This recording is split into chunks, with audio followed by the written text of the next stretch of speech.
Hello everyone, this is Keyuri Shanbhag from 7th semester A division, and this is my EL for robust design. So I actually spoke to one of my friends in the ET department, and this was one of the experiments that she was working in her communication engineering lab, which happened last semester. So the experiment that we are trying to focus on today is the simulation of Hata path loss model for outdoor propagation. So this is based on extensive field measurements in and around Tokyo, and this was an extension of the Okumura's model. And in this, we are trying to understand the median path loss as a function of distance, frequency, and antenna extensions. So what exactly happened in Hata extension?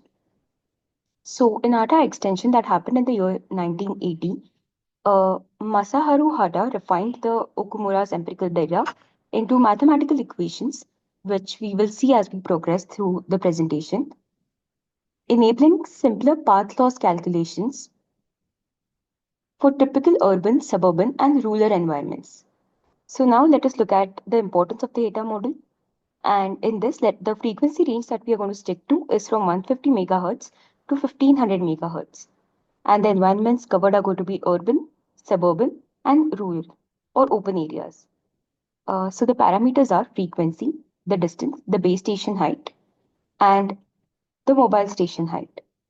So now let us look at the general formula for the Hita model.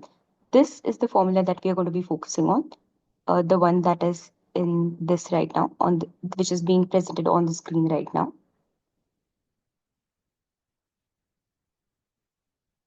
And the parameters of a mobile antenna height correction factor for different types of areas in the Hita model. So the type of area and the corresponding parameter based on the frequency. So for large frequency, if it's less than 300 megahertz, and large city if it's more than 300 megahertz. This is the correction mobile antenna correction factor. So what is exactly the aim of this experiment? So we are trying to write a MATLAB program to compute the path loss for Hata's outdoor propagation model. And we are trying to simulate the Hata path loss using MATLAB. We are also trying to obtain a graphical representation by varying parameters like distance, frequency, base height, and mobile height, and considering different terrains like urban, suburban, and rural. So the table 2.2 here summarizes how to get loss for urban and then how to convert it for suburban and rural areas by subtracting the respective correction terms. So the exercise that we're supposed to perform in this are we are actually supposed to study the effect of environment type, that is whether the environment is urban, suburban, or rural on path loss and how it changes with the distance. We're also supposed to investigate how path loss changes with frequency for different Tx/Rx heights. We are doing all of this keeping certain parameters constant while varying others. So the aim of doing this experiment was to collect at least 18 data entries by systematically varying parameters, that is distance, frequency, or environment. Now let us actually look on the MATLAB code and let us look at the things that we've plotted. So the three things that we have focused on when it comes to MATLAB are the distance versus path loss, the Rx height versus path loss, and the Tx height versus path loss. And this is the Hata model code. This is the MATLAB code for the distance versus path loss and the subsequent ones, the Rx height versus path loss and the Tx height versus path loss. So this actually helps us in plotting these respective plots. So this is the first plot that we got using MATLAB, and we conducted these experiments.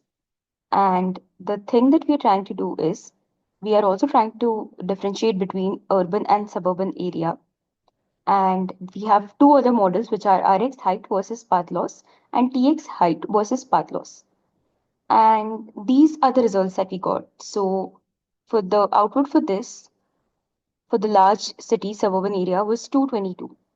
And all of this, I basically did the MATLAB analysis, and from the code, I obtained the output for the 18 inputs that I have been working on. This is the next one, which is path loss versus Rx height in meters. And this is the last one, which is path loss this is the last one, which is distance in meters versus path loss in dB. Now let us actually look at the input versus output chart that we have in Excel.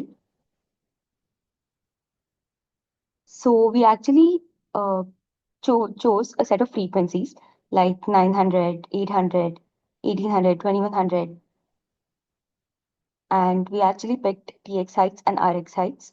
And we also varied the environments based on whether the environment is going to be urban or suburban or rural. And all of this, we got all of this from the resulting path loss from the MATLAB script. After running the code in MATLAB in a loop, we recorded the results in a table and exported them to a .csv file. And each row contains various parameters and the computed path loss.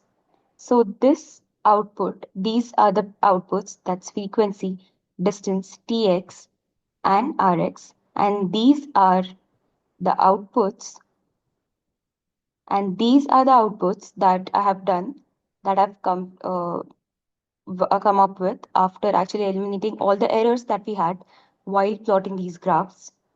And okay, so after this, we saved this in .csv file, and then we imported this to MINITAB. And in MINITAB, we could do a lot of things. We could also just uh, run ANOVA tests or regression to statistically analyze the significance of every parameter. We also did a lot of things to analyze the graphs that we could get.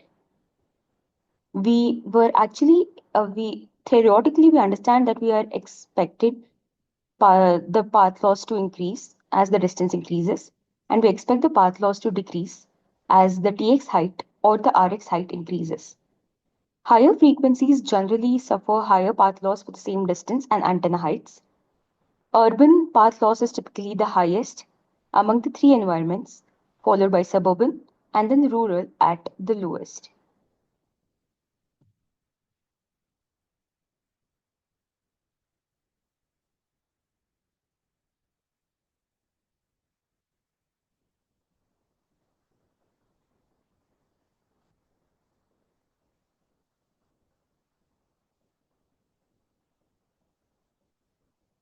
The Hata model is a practical, widely used empirical model for predicting path loss in outdoor wireless communication.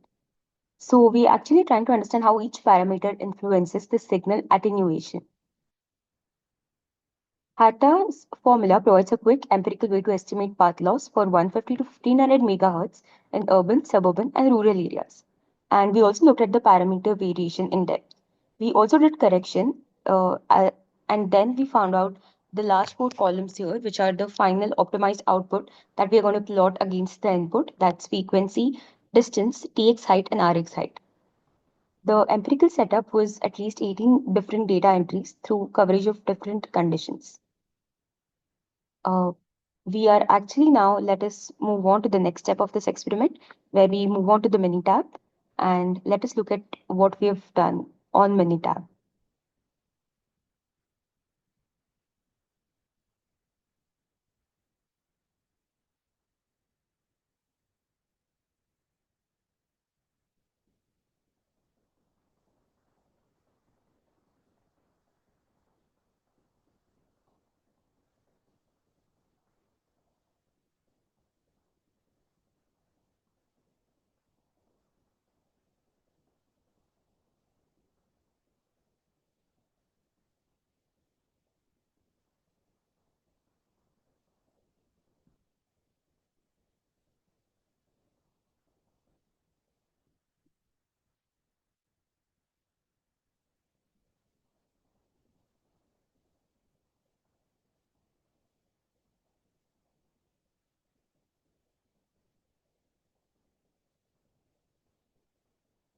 Initially, some rows had missing or misaligned values due to an indexing error in the loop that stored the results. I refined the row loop indexing and confirmed that each row had the correct input-output pairing. With the debugging complete, the final table has exactly 18 rows, and each row represents a unique combination of the input parameters and the corresponding output from the Hata model simulation.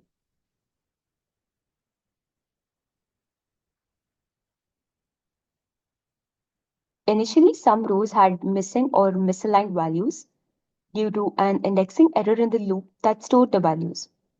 I have refined the loop indexing and confirmed that each row had the correct input-output pair.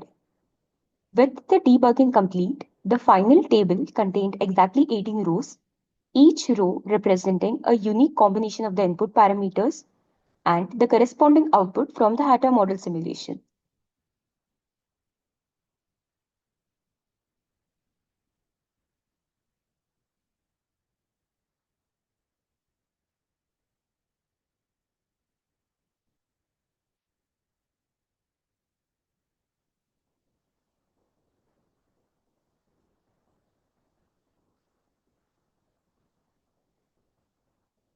So once I launched a new project in MINITAB, and once I started working on MINITAB on from my desktop, I selected File, New, Worksheet to open a blank worksheet, and then I did the process of importing the CSV file, which has all the input and the output, the refined output stored.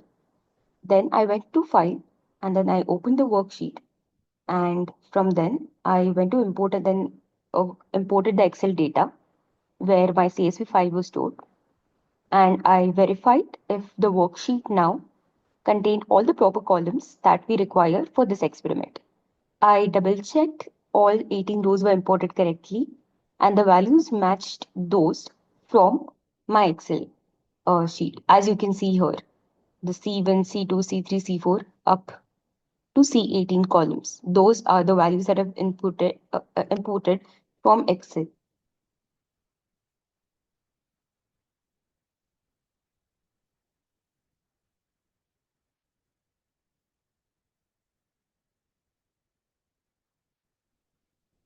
Setting up the Minitab analysis was the next step. In this, I created a Pareto chart. This was my end output, which was supposed to tell me about the standardized effect. And the purpose of this was to help me identify which factors and which interactions have the most significant effect on the output. So the steps that I did to come to this step was I opened this chart and then DOE, which is design of experiments, then the factorial column. Then I analyzed the factorial design and I selected my factors. That's frequency, distance, TH distance, and RS distance as my independent variables. I then set the response as the path loss. So, for example, for a particular environment, let's say path loss suburban. Let us now look at the standardized effects. So Minitype computed the standardized effects, which are a measure of how strongly each factor influences the response. I then used graph, Pareto chart, and standardized effects. Minitab generated a bar chart with horizontal axis showing the standardized effect values and the vertical axis listing the terms, individual factors, and interactions such as frequency, distance, TH distance, and RS distance, and the combinations like frequency into distance.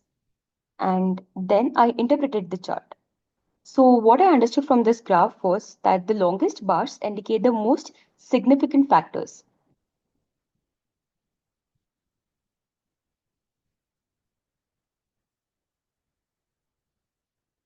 Let me zoom in on the Pareto chart.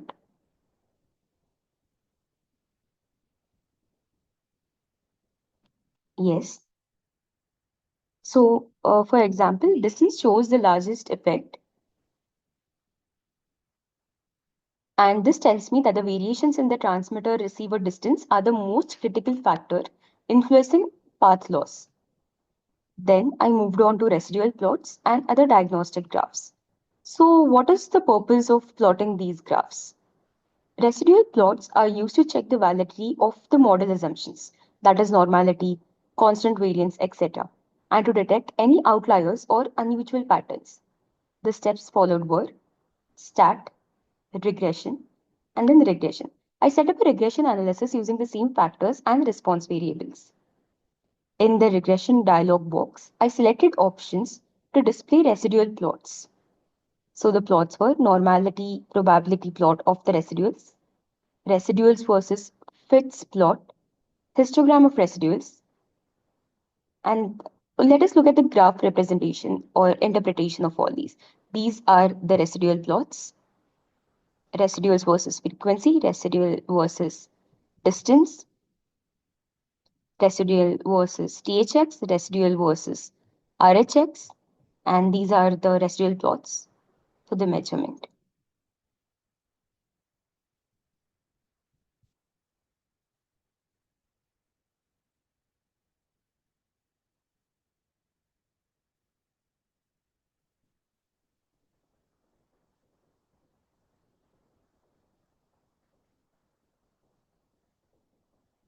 The normal probability plot shows whether the residuals follow a normal distribution. A straight line indicates normality. So what does the residuals versus fits plot indicate? This helps us check for constant variance. Ideally, the residuals should scatter randomly around zero, which is happening in our case. The histogram of residuals. This provides another view of the distribution of residuals. Let us now look at the additional graphs that I've plotted. That's box plots, scatter plots.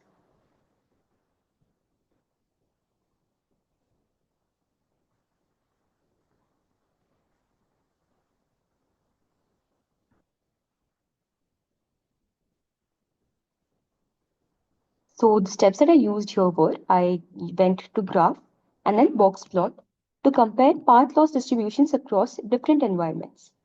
I set the response as path loss and the grouping variable as the environment type. So let us now look at how I interpreted these graphs. The box plots show the median quartiles and any outliers in the data. And we want to make sure that we are removing the outliers from the data quite before we start actually working on the data. So this happens in the data pre-processing step itself before we move on to the normalizing part. Scatter plots. Again, I did the same thing, graph, scatter plot, simple scatter plot. And the distance was on the x-axis versus path loss on the y-axis. Let us now look at the interpretations that we got from the graphs and their robust engineering relevance. So when we look at, let me show you all the other plots that I've plotted here.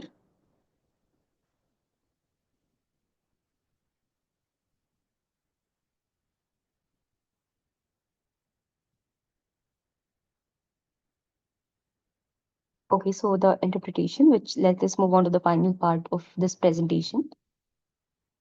The Pareto chart highlighted which factors most significantly affect the path loss. In this case, the distance was the dominant factor. It confirms that as the transmitter-receiver separation increases, the path loss also increases significantly. And this is very intuitive.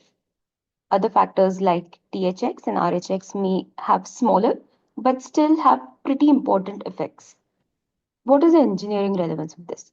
This analysis helps us in understanding network planning by focusing on the most critical parameters. Understanding the influence of each parameter can allow us to optimize antenna placement and frequency allocation for improved coverage. Residual plots.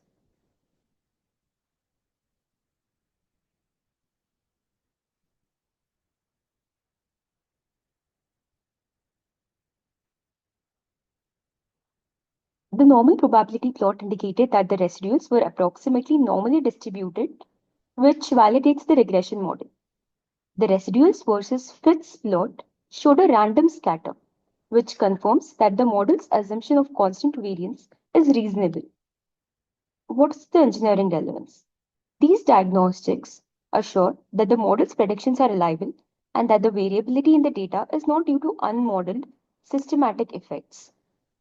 This supports the use of the Hata model for practical network design decisions. Box plot.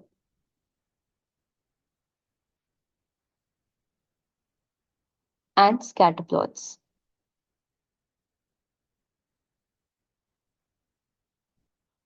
So, what are the engineering relevance of these plots? Box plots revealed differences in median path loss among different environmental conditions. Scatter plots showed a clear trend of increasing path loss with distance, which is consistent with the theoretical model. Such graphs help us in understanding how changing physical parameters like distance or antenna height affect the signal attenuation.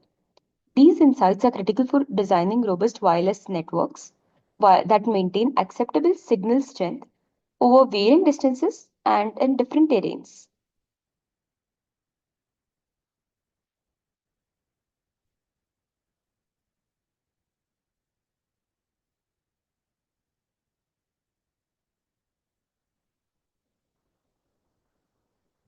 So, the summary what I've done so far was to actually make the input versus output chart after plotting the input versus the expected output on MATLAB and then refining the outputs that I got from MATLAB and the graphs plotted on MATLAB. And then I actually made a CSV file on Excel, which had these 18 sets of experimental values.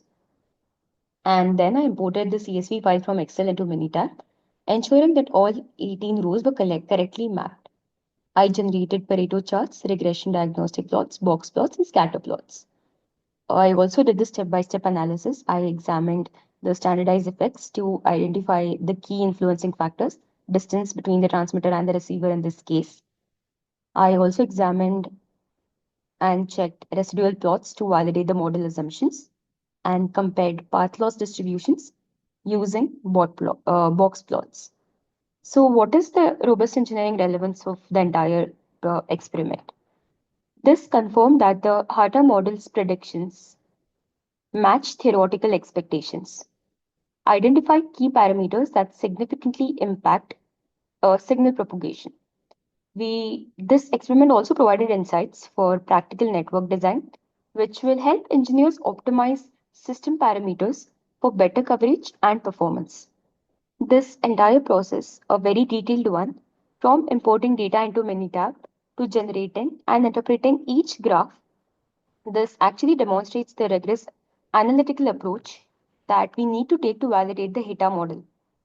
And each step was designed to ensure that the simulation results were accurate, reliable, and highly relevant to robust wireless network design. I hope this presentation helped people understand a new concept altogether and tried to make people understand how both theoretical and experimental data can go hand in hand. And this was a very fun activity because this was an experiment from the ET department that we tried to analyze in the mechanical department. So I hope this was a fun learning session. Thank you so much.